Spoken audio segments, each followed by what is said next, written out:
வேண்டும் என்று காங்கிரஸ் இன்றைக்கு எடுத்திருக்கின்ற பெரும் முயற்சி. ஆகவே இவர்கள் போட்டி போட்டுக்கொண்டு இந்த அம்பேத்கருடைய ஓட்டுகளை வாங்குவதற்காகத்தான் இவர்கள் இந்த போராட்டங்களை நடத்துகிறார்களே தவிர உண்மையான எண்ணங்களோடு உண்மையான பாசத்தோடு இவர்கள் இல்லை என்பதுதான் விசர்த்தனமான உண்மை. ஆகவே சுதந்திரம் அடைந்து 77 ஆண்டுகள் ஆகின்றது. நாம் பார்த்திருக்கின்றோம், பல கிராம பகுதிகளெல்லாம் பார்த்திருக்கின்றோம். அம்பேத்கர் என்று சொன்னால் அவர் ஒரு தாழ்த்தப்பட்டவர் என்கின்ற ஒரு கோணத்திலே அவர்கள் பார்க்கிறார்கள்.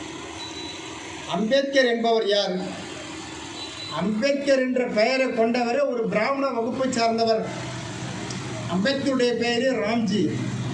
ஆனால் அந்த ராம்ஜி என்பவர் படிக்கின்ற காலத்தில் தனக்கு குருவாக இருந்த, அதாவது ஆசிரியராக இருந்தவர் அம்பேத்கர் என்ற ஒரு பிராமண வகுப்பை சார்ந்தவர்.